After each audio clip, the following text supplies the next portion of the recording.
Sejarah pengelolaan perbendaharaan negara di Indonesia telah dimulai jauh sebelum era kemerdekaan. Departemen Fund Finansien atau Departemen Keuangan dibentuk tahun 1866 yang salah satu tugasnya melakukan pengawasan terhadap perbendaharaan negara. Di era pasca kemerdekaan, urusan anggaran negara, perbendaharaan, dan kas ditangani oleh Tesauri Negara. Salah satu bagian dalam Tesauri Negara adalah Jawatan Perbendaharaan dan Kas Negeri yang memiliki 3 jenis unit vertikal di beberapa daerah. Kemudian pada tahun 1956, KPT-UKN diubah menjadi Kantor Pengawas Kas atau KPKAS. Pada Desember 1964, dilakukan integrasi unit vertikal Jawatan Perbendaharaan dan Kas Negeri untuk pertama kalinya melalui peleburan KPBN, KKN, dan KPKAS menjadi Kantor Bendahara Negara. Momen penting pengelolaan perbendaharaan terjadi di tahun 1966 dengan pembentukan Direktorat Jenderal Anggaran melalui Kepres nomor 170.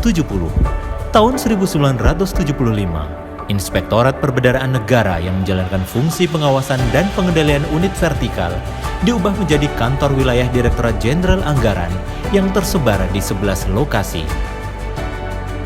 Di tahun 1983, dilakukan perubahan Kantor Bendahara Negara menjadi Kantor Perbendaharaan Negara, Kantor Kas Negara, dan Kantor Tata Usaha Anggaran. Pada tahun 1989, Kantor Pelayanan dilakukan peleburan KPN dan KKN menjadi Kantor Perbendaharaan dan Kas Negara atau KPKN. Derealisasi dilaksanakan secara penuh untuk penerimaan dan pengeluaran negara, sehingga KPKN tidak lagi mengelola uang tunai. Pada tahun 1997, Direktorat Jenderal Anggaran yang dinahkodai oleh Darsyah dibentuk Kanwil DJA di setiap provinsi di Indonesia. Pada tahun 1998, krisis moneter melanda Indonesia yang kemudian direspon dengan reformasi menyeluruh untuk meningkatkan kualitas tata kelola pemerintahan, termasuk reformasi di bidang keuangan negara.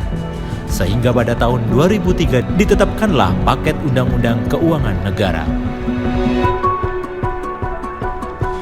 Sebagai wujud implementasi dari Undang-Undang Perbendaharaan Negara, dibentuklah Direktorat Jenderal Perbendaharaan berdasarkan Kepres nomor 36 tahun 2004. DJPB menangani fungsi-fungsi perbendaharaan yang sebelumnya tersebar di beberapa unit eselon 1 dan 2 Departemen Keuangan. Sehingga di tahun 2004, terdapat 30 Kanwil DJPB dan 174 KPPN. Untuk meningkatkan kualitas layanan kepada stakeholders, pada tahun 2007 DJPB meresmikan 18 KPPN percontohan. Hingga akhirnya pada tahun 2012, semua KPPN menerapkan standar KPPN percontohan. Tahun 2009, DJPB memulai era baru pengelolaan keuangan negara yang terintegrasi melalui pengembangan Sistem Perbendaharaan dan Anggaran Negara atau SPAN yang mengintegrasikan seluruh proses bisnis pengelolaan perbendaharaan di seluruh unit kerja DJPB. Aplikasi SPAN dilaunching oleh Presiden Republik Indonesia di tahun 2015 yang menandai pelaksanaan rollout SPAN secara nasional. Dalam rangka mewujudkan IFMIS, diimplementasikan pula aplikasi Sakti yang mengintegrasikan dan mendigitalisasikan proses bisnis pelaksanaan APBN di satuan kerja.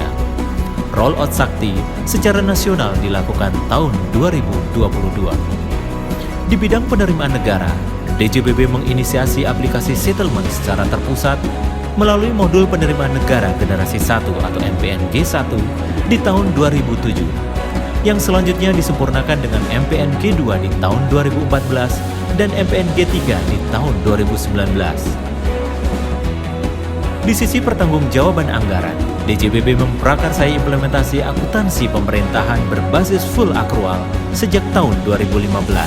Pada tahun 2017, BPK memberikan opini wajar tanpa pengecualian atau WTP atas LKPP tahun 2016. WTP atas LKPP merupakan pertama kalinya dalam 12 tahun sejak pemerintah menyusun LKPP.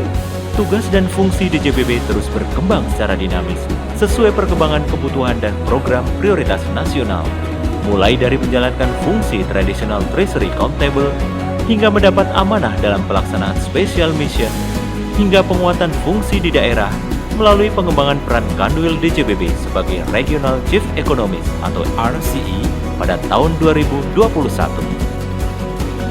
Seiring dengan modernisasi dan optimalisasi teknologi informasi, dari jumlah 12.213 pegawai di tahun 2004, kemudian turun menjadi 7.221 pegawai di tahun 2022.